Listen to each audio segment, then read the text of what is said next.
여러분들도 사회초년생 때 어때 자금 관리 좀 뚜렷하게 좀 하시는 편이셨나요? 저 같은 경우도 처음 직장 생활을 했었을 때 정신없이 자 쓰기 바빴죠. 카드 쓰기 굉장히 바빴습니다. 카드가 굉장히 이제는 불규칙한 그 소비를 장려를 하는 그 도구다라는 그 사실을 뒤늦게 알았지만 굉장히 그 신용카드로 무분별한 그 소비 집중했던 때가 있었죠. 저 온리 집중했었습니다. 자, 그런 것만큼 1년 차에 더 모을 수 있는 금액 많이 못 모아 왔었었는데, 자, 이 구독자분, 자, 26살임에도 불구하고 자금 부분 관리 체계적으로 하고 있었거든요. 부자가 될 수 있는 그 가능성 굉장히 컸다라고 생각이 드는 새싹이었어요. 뿅아리였었는데, 자, 같이 고민 상담을 봐보면서 상담 전달 드리는 시간 가지도록 하겠습니다. 자, 안녕하세요. 사회초년생이라 너무 답답하고 궁금한 게 많습니다. 저 올해 26살이고 현재는 대기업 현장 기술직에서 일하고 있습니다. 연봉은 6,500에서 6,700 정도이고 세후로 약 4,500 정도가 되는 것 같습니다. 월 300에서 350만 원 정도 급여를 받고 있고 성과금과 떡값, 휴가비 등등 합치면 약 1,500만 원 정도입니다. 26이신데 초봉임에도 불구하고 굉장히 급여적인 부분은 높다라는 측면을 알 수가 있죠. 자, 월마다 신용카드 70, 생활비, 자, 대출 35, 자, 아버지 수술비, 자, 부모님 용돈 55만 원. 굉장히 효자였죠. 효자다라는 그 부분, 자, 이 내용상으로 본다고 하더라도 알 수가 있는데 더 중요한 부분, 자, 이렇게 재정관리 부분, 얼마를 쓰고 있다라는 것을 정확하게 알고 있었어요.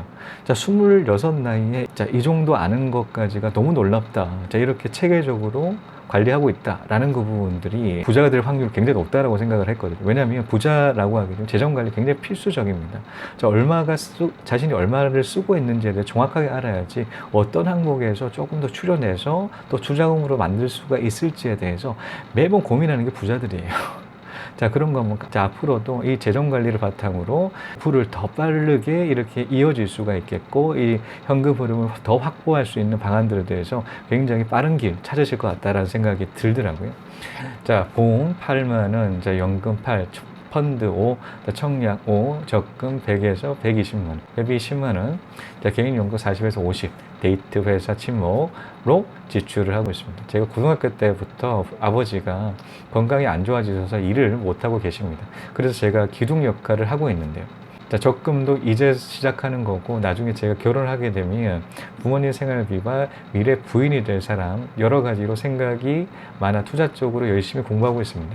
앞으로 3년 안에 목돈 모으고 임대 월세로 50만 원 정도 받는 게 목표입니다.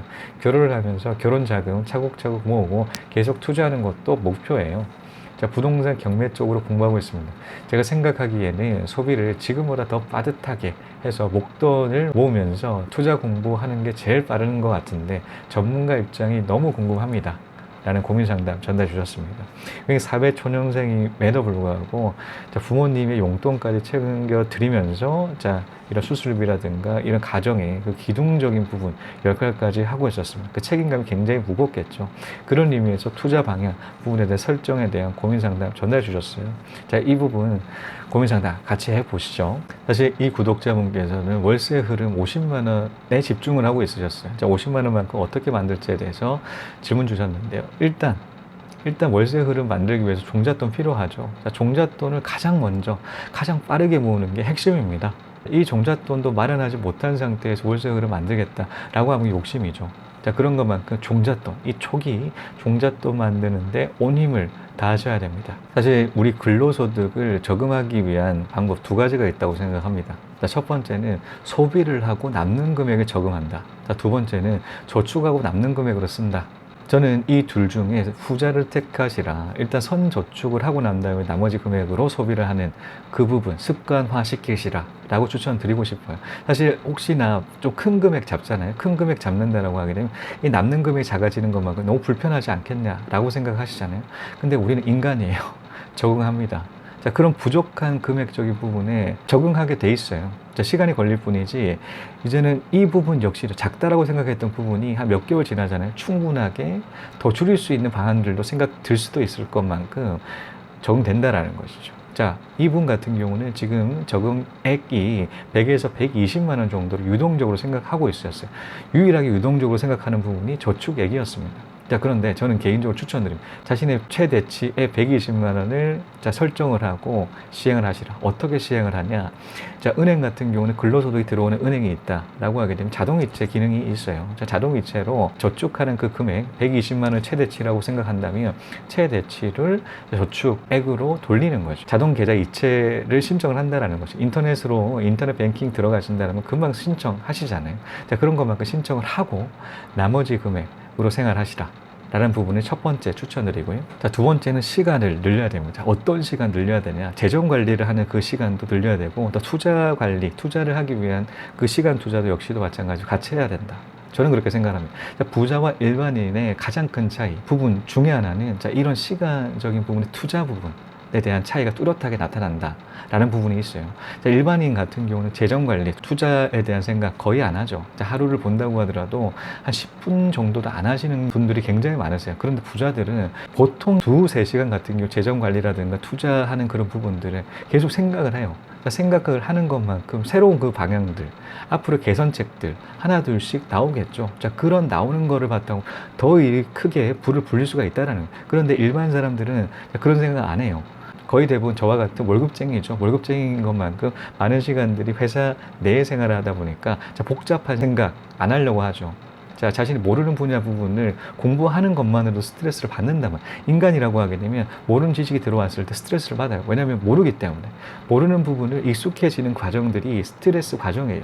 그런 것만큼 이 일상적인 그 회사 생활로 받는 그런 스트레스로 그런 생각 안 한다는. 근데 그런 생각 안 하면 안 할수록 개선책들 전혀 하나도 없겠죠. 그 자리에 유지가 된다라는 것이죠. 그러니까 그러는 것만큼 자, 재정 관리를 하는 그런 시간들, 그리고 투자를 고려하는 그 시간들까지 같이 가져가셔야 된다. 회사 생활을 바쁘다고 하더라도 이런 시간 꼭 계속적으로 끊임없이 본인 인생에 있어서 시간을 투자를 하셔야 됩니다. 이게 재정관리 부분, 투자 부분, 라이브 시간을 통해서 전달 드릴 거거든요. 재정 어떤 식으로, 자, 은행별로 어떻게 관리를 해야 되는지, 월세를 받는다라고 월세 관리를 어떻게 해야 되는지, 엑셀 파일을 만드는 방법들에 대해서 전달 드릴 예정으로 있어요. 자, 이 부분 참고를 하시면 될 것 같습니다. 자, 그리고 이제 직장 생활을 하시는 것만큼 주변에 휩쓸릴 때가 있어요. 가장 크게 휩쓸리는 부분은 차죠. 자, 나이가 어리시잖아요. 굉장히 이제는 자, 노는 부분에서 관심이 많을 때, 자, 데이트 비용이라고 말씀하셨는데 여자친구가 있는 것만큼 차도 타고 자, 편하게 데이트하고 싶다. 그리고 돈도 들어오는 것만큼 할부로 다 끌고 있게 되게 되면 바로 차가 생기는 것만큼 빠르게 차를 확보를 하시려고 하시는 분들이 또 있으시죠. 그렇게 되면 차를 산다라고 하게 되면 돈 못 모읍니다. 자, 앞으로 계속적으로 차에 해당되는 그 금액적인 부분 계속 소비를 하게 돼요. 자, 어떤 소비가 있냐? 자, 유류비 있죠, 보험료 있죠, 각종 해당되는 왔다 갔다 데이트하면서 자, 신호 위반에 걸린단 말이에요. 신호 위반, 속도 위반에 걸려요.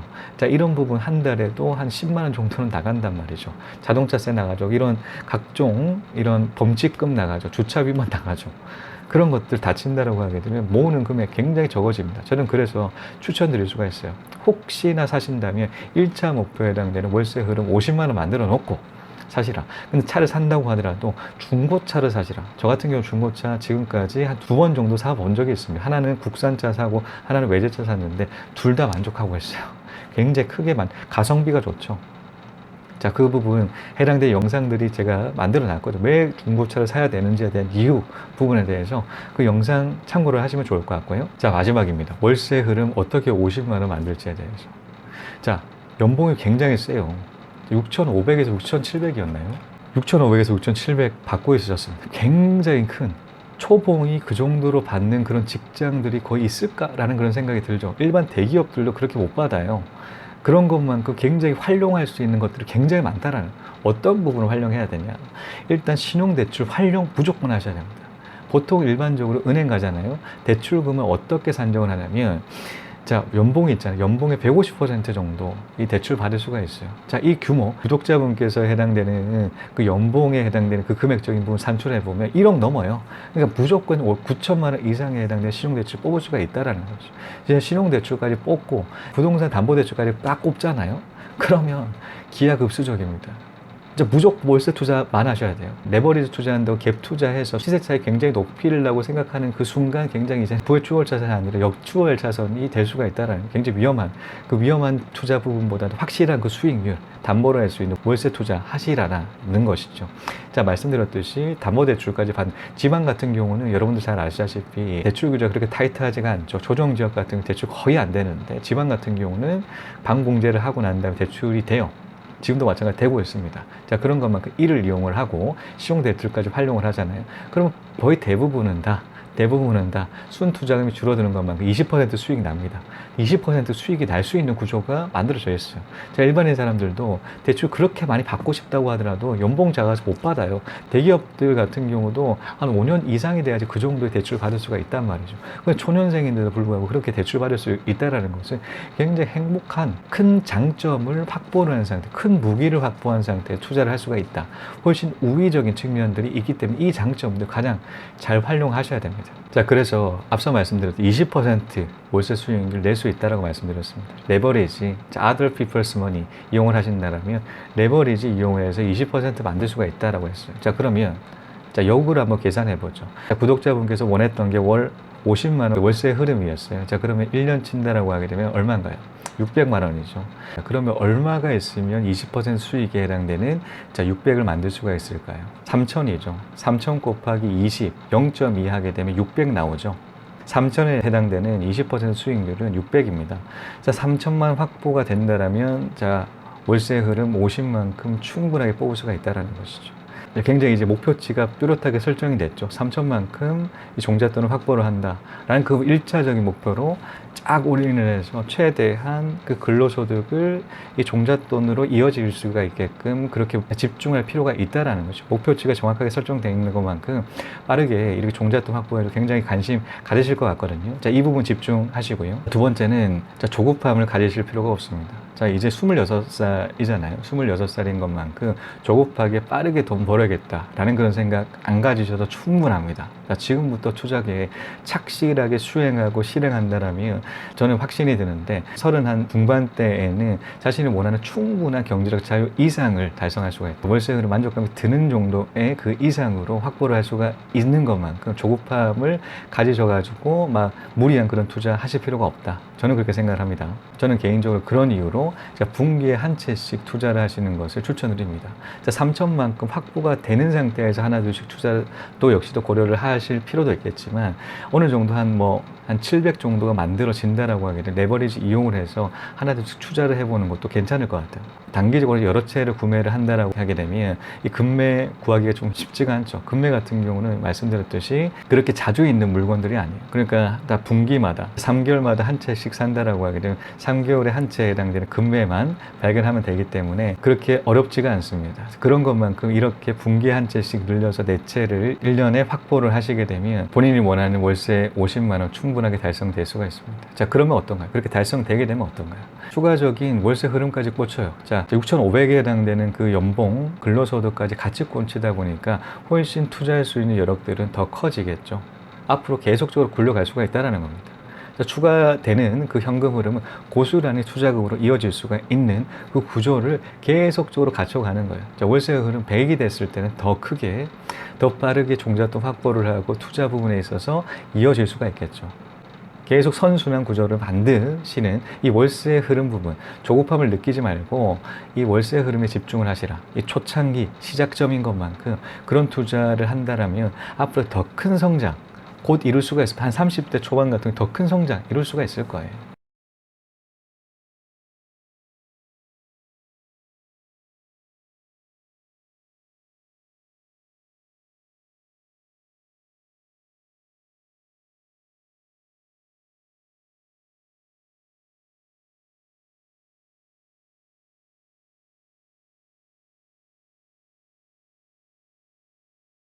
자, 이것으로 투자캐스터님 월세 영원인데 50만 원 어떻게 만들까요는 여기까지였습니다. 시청해 주신 여러분 감사합니다. 다음 시간에 또 뵙겠습니다.